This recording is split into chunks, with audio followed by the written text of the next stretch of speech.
And welcome back, everybody, to Darkwall Gaming with your host, Obliged Ship.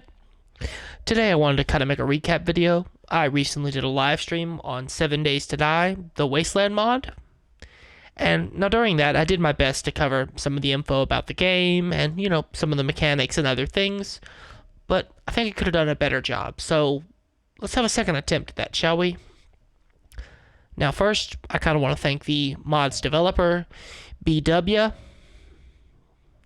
for the hard work and the fun of this mod. Now, please note, I am in no way related to this project. I'm just a Fallout fan who just happens to play 7 Days to Die.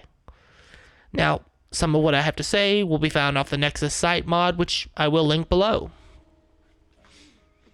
And as you can see, we're at the lovely welcome screen here. So, if you played this mod before, you'll know the first time you get to the screen, nobody really reads it or pays attention because it just looks just like every other 7 Days to Die game. But, unlike every other 7 Days to Die game, once you hit continue, it tells you your active quest thing, and the game is just black. What do? Nobody seems to read very well. But if you look in the upper right-hand corner, you'll see what everybody missed, including me. Because, I've read hundreds and hundreds of comments on Reddit and Nexus Mod and everywhere else, and they all say the same thing. My game's broke. It doesn't go anywhere. What do I do? And then the other comments are, well, why didn't you make the thing bigger? Well, it's right there in this corner. We gotta spend the points.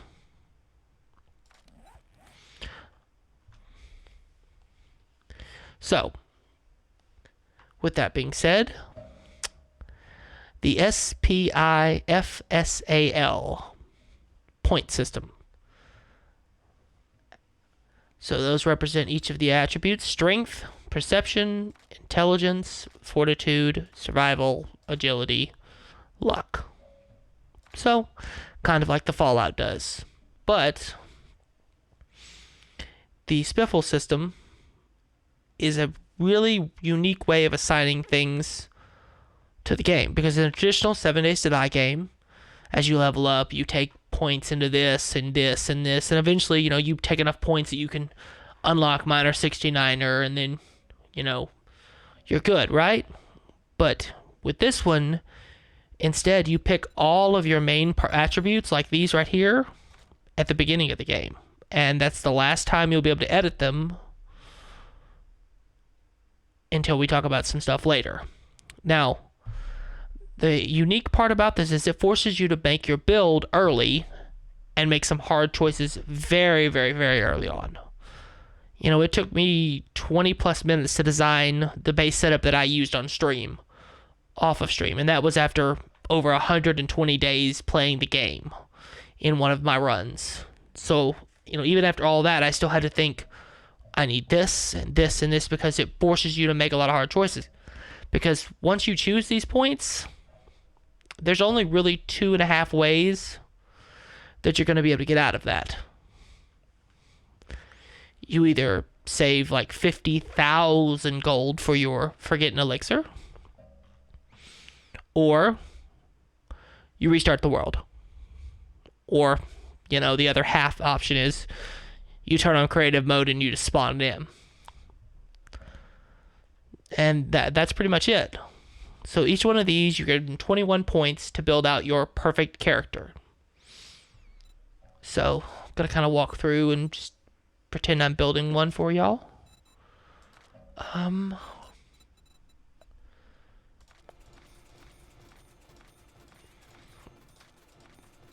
Okay, so let's spend some points there.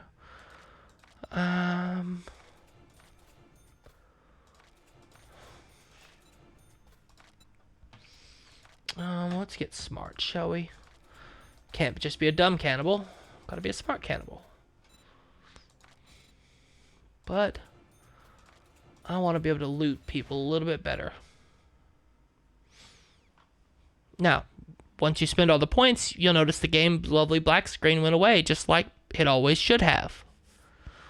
Which is what a lot of people that didn't read about how the mod works or read the thing really understand. And don't get me wrong, the first time I played, I made the same set of mistakes. So, let me just get staring at something else that's a little less widescreen. There we go. That's better. Okay. So let's kind of walk you through the thing. So now, once you've assigned your perks and everything as their skills and perks and stuff, there's no way outside of two things that can increase your strength or your perception or anything else. You can either find your skill books, their special skill books, just like in normal Fallout games, or the Fallout armor statues, aka the bobbleheads from like Fallout 4. They can increase your attribute, but those are rare and not easy to find on average. So I wouldn't bet on, oh, well, I'll just take one less than I need so I can put points to something else. If you see a skill on this list that you know you need for your build, don't take the chance on it, because there's a good chance you may never encounter that particular one. But suppose you do make that bet and you think, oh man, I'm not finding what I need for parkour. And I mean, I haven't found the clothing that I need to increase my agility 1 point. Well, just like every good Fallout game, you've got drugs. You could take whatever drug it is that increases this ability or that ability, gives you more of this or more of that. You've got those options. Now, as I went through, I'm pretty sure you probably noticed they did add a couple new custom ones that are different than the original one. Let me see if I can find one that I know is that one. Okay, so you've got the New Age Cowboy, which, congratulations, it's a Fallout style game, so of course there's energy weapons. Then you've got Raging Nerd, which I'm pretty sure they just renamed off Nerd Rage perk, because, why not? Then you've got the Cannibal. Love the flavor, not really big in the idea of eating people for the heck of it, but, do what we can do. And then another one, your Dark Drifter, or for those that played way too much Fallout, you already know that is the Wanderer, the Wandering Stranger. So those are some of the other things. Now, while we're talking about this, there is one that was kind of a semi-major change in my opinion that I thought was important for how I usually wind up playing the game. And that is, if you'll notice here on, I believe it's under Strength usually, there's no shotgun perk. The shotgun perk, the boomstick as it's known, was appended into the Deadeye skill, which is the regular rifle perk. So, meaning now you don't just take the shotgun perk.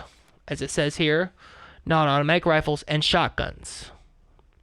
So, with this, I don't exactly know what this means for how the generalization shotgun effects work, like, reduce spread or whatever, or ignores armor.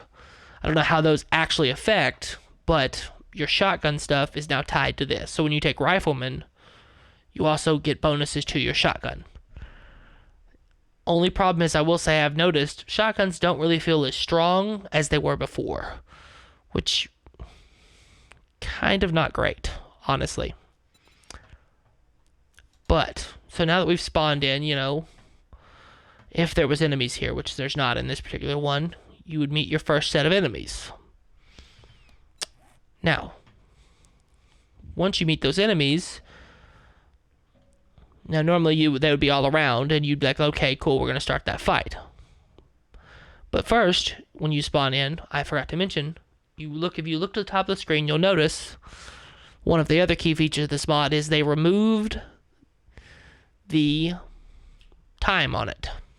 So until you find either a wristwatch mod or the ever cool Mip Boy,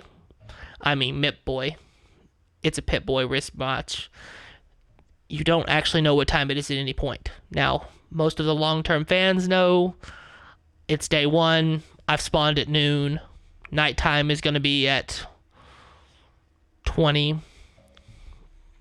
to 22, and you go on with your day. But to keep up with that, you're going to need to make sure you count your days and everything because, like always, there's a blood moon coming. Now, without the time warning, you may not know, or you may not be paying attention, you may not miss that it is going to be the blood moon. Now that you've had a couple seconds to process all this just when you load straight into the game for the first time, we get to the actual hard part, because if we were to meet our first zombie, we would notice immediately there's over a 50% chance that this zombie will be crawling towards you on the ground rather than just standing.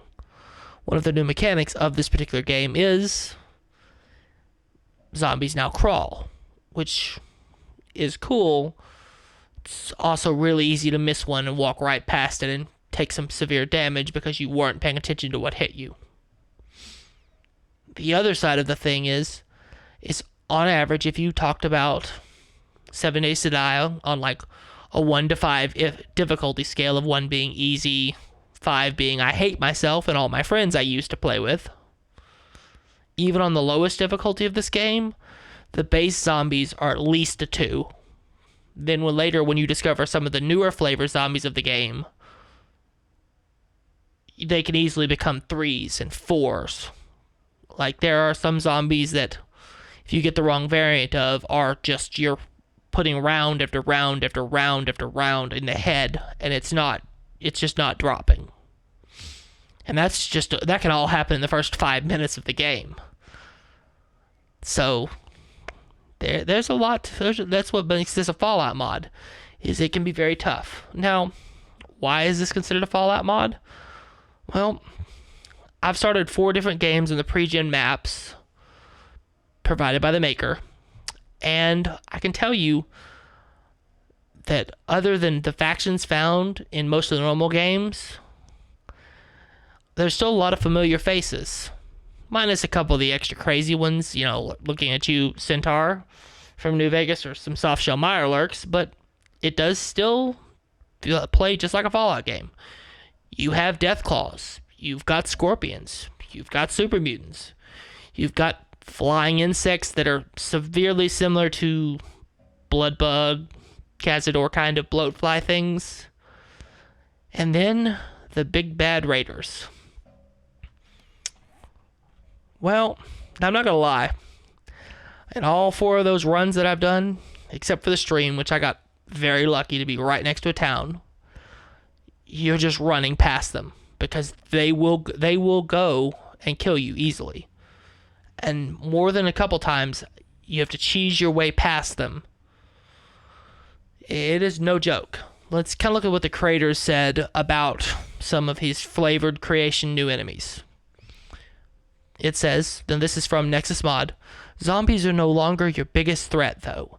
There are several new types of enemies to be worried about. You will encounter both melee and ranged version of raiders, a hostile group that attack first and loot second. They have very few POIs to call their home, so never assume any house is safe. If that wasn't bad enough, it goes on to say, then there's the soldier PMC, which are sweeping the game area for supplies and will gladly relieve you of yours if they spot you. We have mutants that are genetically engineered horrors that are easy to spot and hard to kill. Definitely hard to kill. Early game, it's best to avoid these, most all of these at all cost, especially the range enemies, as they will wreck you. Melee guys can be taken out with some planning, but don't underestimate them. There are even some larger behemoths that are rarely spotted in the wild, which hit like a truck and need heavy firepower to bring them down. Now, when you read this, you're thinking, I've got this. It can't be that bad. I've played plenty of 7 days. Then you meet your first raider and find out the reason for this warning. There's a reason the raiders are considered player kills. They can ruin your day because they have very good armor and do not miss. Also, not so fun fact, they are programmed to destroy any player vehicle that they encounter. Your motorcycles, your bikes, your cars, and this is not a slow process. If there's more than one, they will all focus fire down and destroy your ride that you worked so hard to procure. Now, there's one quick thing that I need to mention if you haven't got the picture of just how hard this mod is yet, because it truly is a hard mod. What's one of the biggest late game challenges you will face is, and we're gonna head to it, the death penalty. You're thinking, just a mild death penalty. Well, they added an additional death penalty to this particular mod that really makes it much more difficult. Here's what the creator had to say. Your maximum health is reduced by 3 for each death. This lasts 3.5 hours, real world hours, mind you, not in-game hours. And the amount of death penalties and current penalties remaining can be seen in the extended character area here. So if you have a run of 24 karat bad luck, it can stack very fast. In my longest running game that I mentioned of over 120 days, in our 6-person party, the average number of deaths we are carrying around was 18 for each player.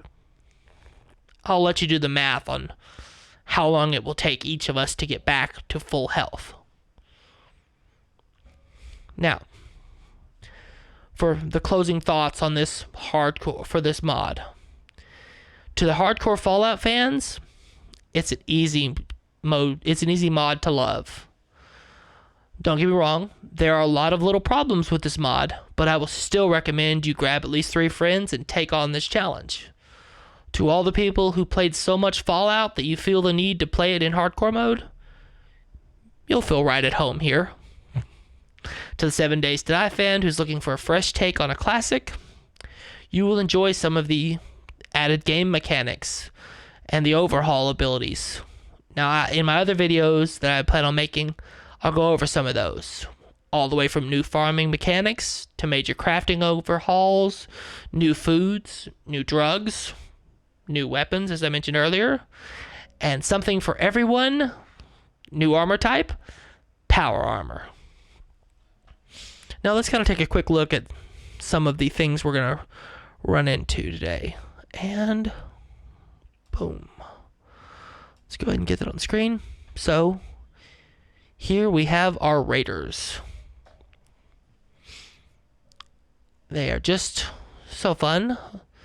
Then we have our wandering soldier POIs that wander around to alleviate you of your life and your gear. And the super muties. They are about 8 foot tall on average, maybe 12 foot for the big one. And they take a lot of bullets to kill. They were not joking when they said it was a problem. Now. Okay. And now, just because everyone deserves to see it at least once, everyone's fan favorite, the power armor. One of the best armors in the game, and probably the number one reason any Fallout fan would actually want to play this game. So, if all this seems like it could be interesting to you, I strongly encourage you to check out the Wasteland mod. Powered by Score and NPC Core, created by our friend BW, and enjoyed by thousands. As always, like, subscribe, share with your friends, and make sure you comment as it does tell me if you like this video or if I need to change something about the way I do these videos. We'll see y'all next time.